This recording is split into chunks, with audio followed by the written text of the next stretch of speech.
Hello friend, welcome to my YouTube channel Saptarang Jeevan के। परिणाम आप सभी कैसे हैं? आप सभी आशा करती हूँ आप सब बहुत अच्छे होंगे। दोस्तों, आज का हमारा कथा प्रसंग है भिखारी की आत्मकथा। तो इसे सुनने के लिए हमारे साथ अंत तक बने रहें। तो आइए सुनते हैं ये प्रसंग। कई वर्ष पूर्व की घटना है। एक शहर में कपड़े का धनी व्यापारी रहता था। वह अत्यंत ही विनम्र स्वभाव एवं दानी प्रवृत्ति का था। धनी व्यापारी समाजसेवी संस्थाओं, मंदिरों आदि को सहायता पहुंचाया करता था। जितना ही वह उत्तम प्रवृत्ति का था, उसकी पत्नी भी संयोगवश उतने ही उत्तम स्वभाव एवं धार्मिक प्रवृत्ति की थी।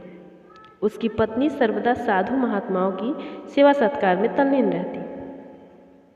एक बार सेठ जी व्यापार के संबंध में किसी दूसरे शहर गए हुए थे।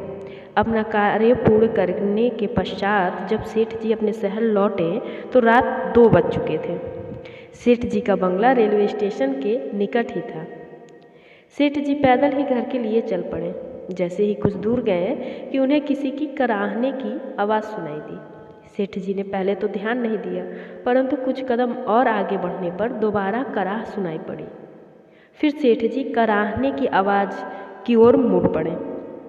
उन्होंने देखा कि एक नंगा दुबला पतला भिखारी कुछ चीथड़ों को लपेटे सर्दी से सिकुड़ रहा है।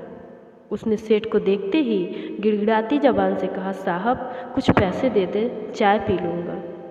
सेठ जी हाथ पकड़ के उसे उठाया तथा अपना बहुत कीमती शाल ओढ़ा दिया और अपने साथ चलने को कहा। भिखारी ने कहा, सेठ जी आपको सर्दी लग जाएगी, मैं तो मर ही रहा हूँ, आप ऐसा कष्ट न करें।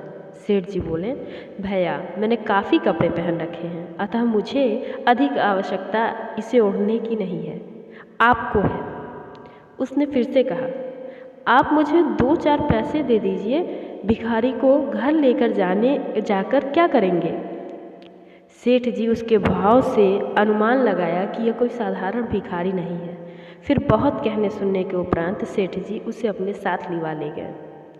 घर पहुंचकर सेठ जी ने उसे खाना खिलवाया तथा उसका खूब स्वागत सत्कार किया। जिस कमरे में वह स्वयं सोते थे उसी में उसके लिए एक भी चारपाई लगवाई। फिर दोनों परस्पर बातें करने लगे। भिखारी कहने लगा, मैं भी पहले कपड़े का बड़ा धनी व्यापारी था।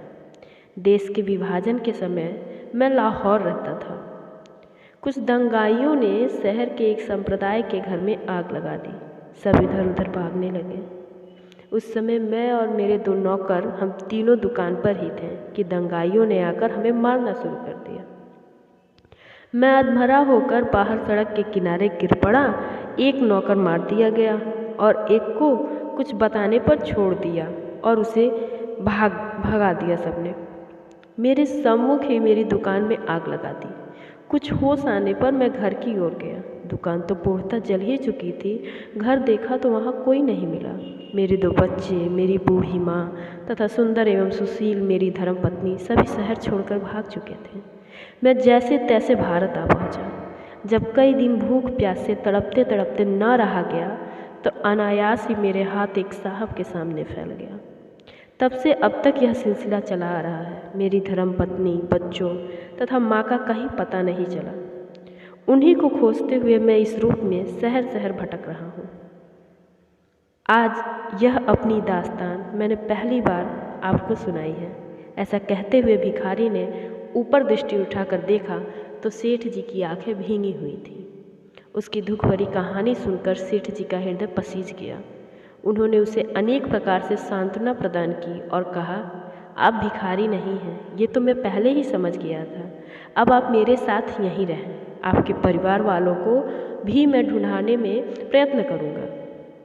आप अनुभवी व्यक्ति हैं, व्यापार में आपको पूरे अनुभव है, अतः कल सुबह से आप मेरे भाई के रूप में मेरे व्यापार में मेरा हाथ बटाएं। भिखारी ने स्वीकृति में मात्र सिर हिला दिया। इस कहानी से हमें ये ज्ञान मिलता है कि किसी को पूरा जाने बिना उसके लिए अपने मन में कोई धारणा नहीं बनानी चाहिए। तो दोस्तों, आशा करती हूँ कि ये प्रसंग आप सभी को पसंद आएगा। अगर पसंद आया तो कमेंट सेक्शन में कमेंट करके जरूर बताएं। Thank you for watching my video on my YouTube channel. Keep smiling. Please like, share and subscribe my channel. मेरी और भी ऐसे वीडियोज़ के लिए बने रहिए मेरे चैनल सप्तरंग जीवन के साथ। Thank you for watching.